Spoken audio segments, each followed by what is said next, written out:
Assalamualaikum warahmatullahi wabarakatuh. Saya Fauzia Putri Milan Husain dengan NIM 1514211024 dari kelas 5 APGSD. Pada video kali ini akan membahas materi mengenai mengenal media pembelajaran di SD pada mata kuliah Media dan Sumber Belajar yang diampu oleh Bapak dosen Dr. Rustam I. Husain SAG MPD.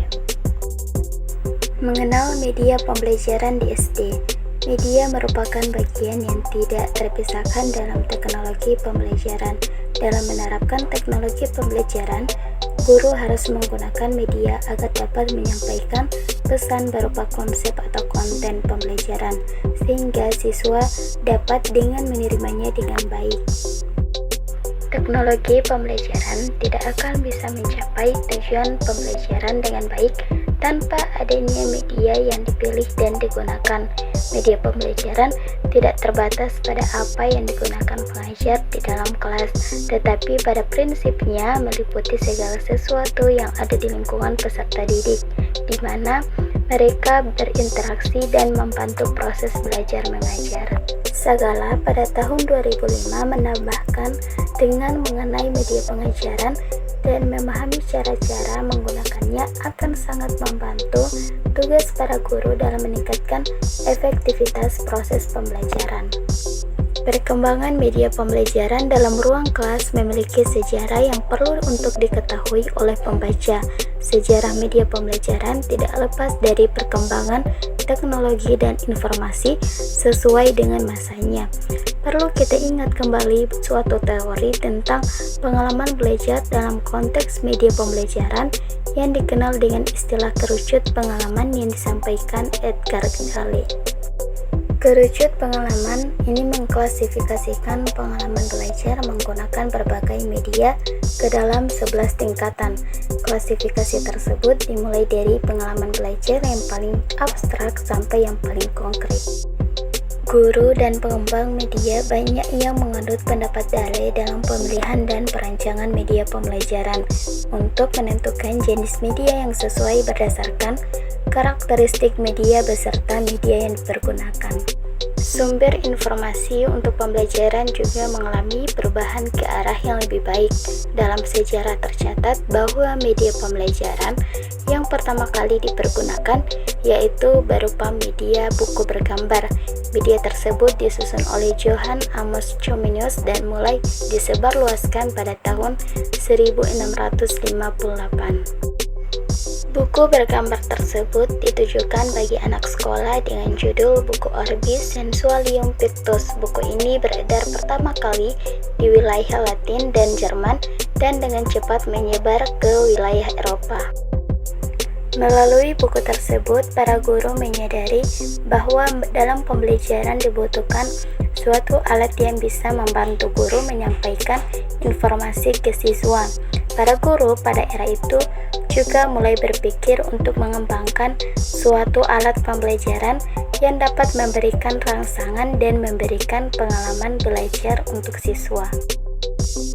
Berdasarkan pendapat tersebut, dapat disimpulkan bahwa media pembelajaran tematik SD atau MI merupakan salah satu komponen komunikasi yang sangat penting dalam menyampaikan suatu materi pelajaran yang disampaikan komunikator yaitu guru pada komunikan yaitu siswa untuk dapat memberikan rangsangnya yang sama, mempersamakan pengalaman dan menempelkan persepsi yang sama dalam kegiatan belajar mengajar untuk mencapai tujuan pembelajaran. Adapun manfaat media pembelajaran, yang pertama, penyampaian materi pembelajaran dapat diseragamkan. Yang kedua, proses pembelajaran menjadi lebih jelas dan menarik. Yang ketiga, proses pembelajaran menjadi lebih interaktif. Yang keempat, efisiensi dalam waktu dan tenaga. Yang kelima, meningkatkan kualitas hasil belajar siswa. Yang keenam, mengubah peran guru ke arah yang lebih positif dan produktif. Yang ketujuh, media dapat menumbuhkan sikap positif siswa terhadap materi dan proses belajar. Yang kedelapan, media memungkinkan proses belajar dapat dilakukan di mana dan kapan saja. Adapun beberapa contoh media pembelajaran di SD. Yang pertama, buku teks. Buku teks adalah buku-buku pelajaran merupakan media pembelajaran yang paling umum digunakan di SD. Mereka berisi informasi dan materi pembelajaran yang struktural. Yang kedua, proyektor. Proyektor dapat digunakan untuk menampilkan gambar, grafik, atau teks di layar, membantu siswa memahami konsep lebih baik. Yang ketiga, papan tulis. Papan tulis tradisional tetap penting di SD.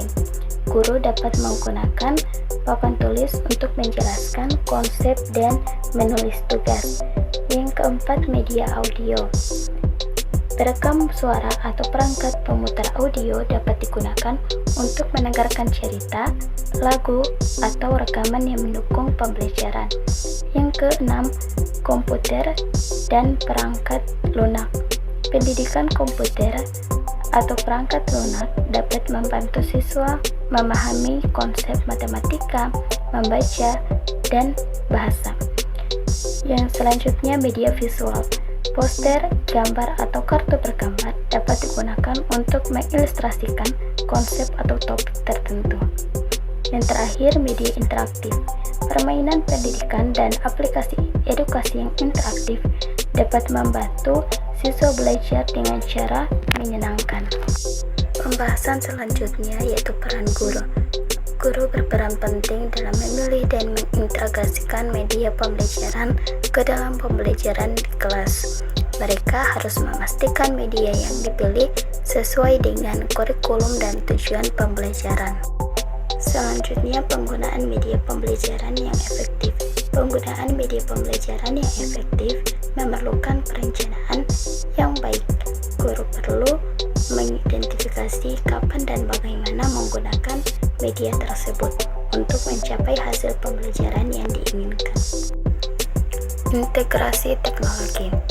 Dalam era digital, integrasi teknologi dalam media pembelajaran semakin umum. Komputer, perangkat, tablet, dan aplikasi edukasi dapat menjadi alat yang berguna dalam proses pembelajaran di SD.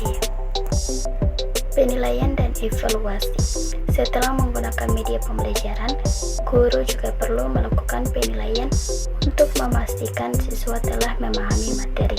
Evaluasi dapat dilakukan melalui ujian, proyek, atau tugas terkait.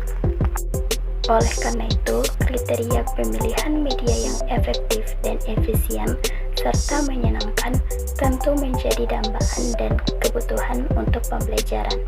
Untuk mendapatkan media tersebut, diperlukan beberapa prinsip yang perlu diperhatikan. Di antaranya adalah pemilihan media sehingga dapat digunakan dalam semua situasi, semua karakteristik siswa, dan semua mata pelajaran.